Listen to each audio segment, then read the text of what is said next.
many children who are in rougher socioeconomic straits are being raised by a single person who is absolutely and 100% overwhelmed by their multiple commitments, right? Full-time responsibility for children, and generally in employment in an extraordinarily dismal, low-paying, unstable and exploitative job.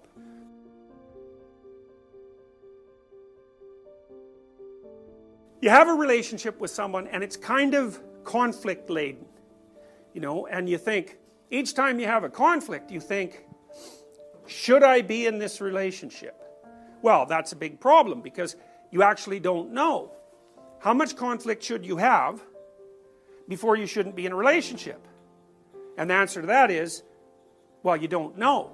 Now, there's actually some empirical work on the topic, so I can give you a provisional answer, which is quite interesting. So, there was a research psychologist a while back who I thought did a brilliant study, and they had couples record positive events just qualitatively. How many positive interactions did you have with your partner during the day versus how many negative interactions? I don't think they quantified the degree to which they were positive and negative. They're just going to assume that across multiple instances that would wash out.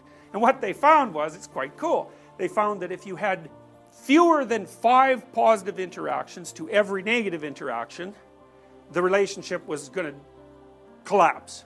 So now you can start counting and see if that's appropriate to you. But the other thing they found, which I thought was really lovely, was that if you had more than 11 positive interactions to 1 negative interaction, the relationship was also doomed.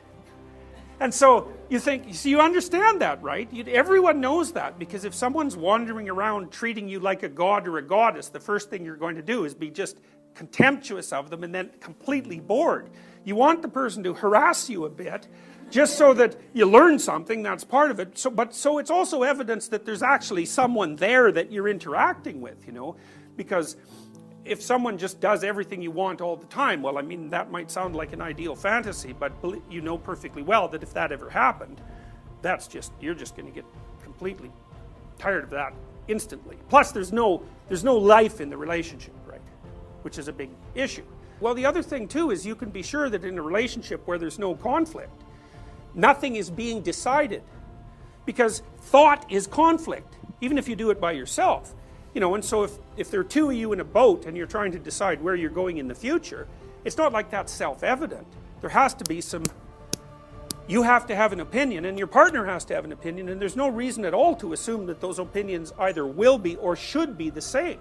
And then, you know, you hope the relationship is solid enough so that it can withstand the tension of the conflict. One of the things Jung said about marriage, which I thought was, because Jung did a very nice job of trying to understand from a psychological perspective why in the world you should bother being married, which is really a very interesting question.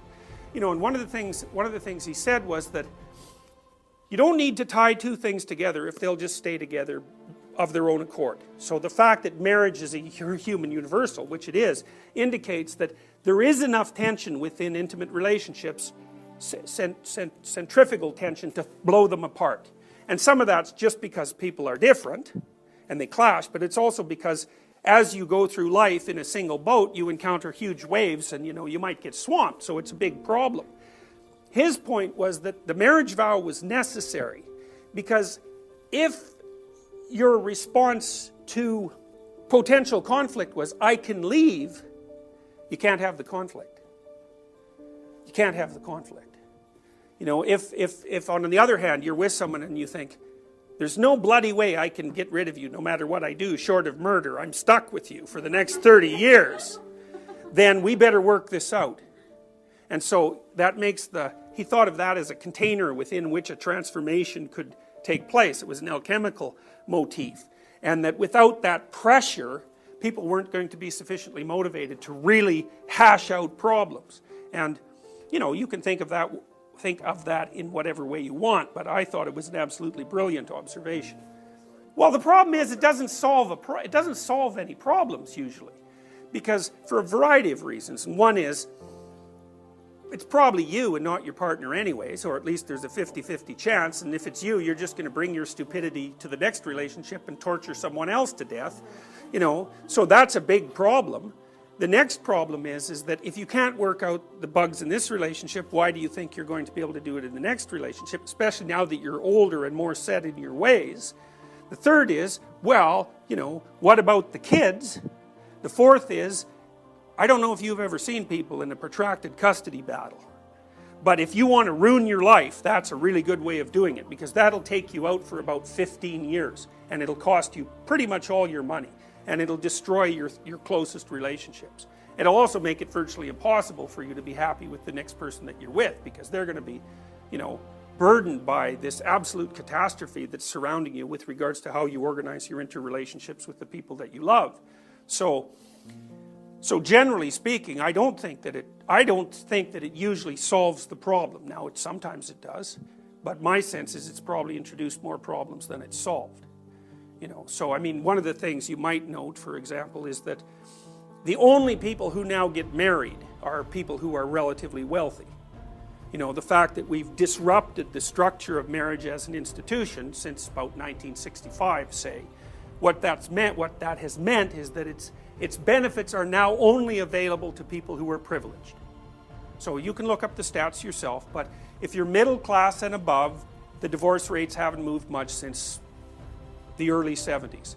If you're working class and below, it's a complete catastrophe. And what that's meant is that many children who are in rougher socioeconomic straits are being raised by a single person who is absolutely and 100% overwhelmed by their multiple commitments, right? Full-time responsibility for children, and generally in employment in an extraordinarily dismal, low-paying, unstable and exploitative job. So to me, if you're like you guys are, you're all going to be middle class or above in all likelihood. It's like, it's fine for you. It's not going to make a bloody bit of difference, all things considered. But for people who are poor, it's just been a catastrophe. So, okay. So, well, there's all sorts of reasons. I mean, first of all, it's become socially acceptable, right? Divorce wasn't socially acceptable. And you can say, well, that was pretty hard on people who wanted to get divorced. It's like, yeah, obviously. Any rule is hard on people that break it, but that doesn't mean that there shouldn't be rules. You know, now what rules there should be, that's a whole different issue. Out of wedlock childbirth has become a norm. It was absolutely rare in the early 1960s, vanishingly rare, and that's become, it's acceptable, even though all the evidence suggests, like if you actually look at the evidence, it's absolutely clear that kids who have two parents do better than kids who have one. Now, you know, people, when you tell people that, they'll tell you an anecdote about someone they knew, maybe their own parent, who did a wonderful job of raising them as a single person. It's like, the anecdotes are irrelevant. What's relevant is the bulk of the evidence. Of course there are situations where people are better apart than together, and of course there are situations where one person can do a better job than two people who are at each other's throats. But it's aggregate examples that you use when you're doing a scientific survey, and the results of those surveys are crystal clear.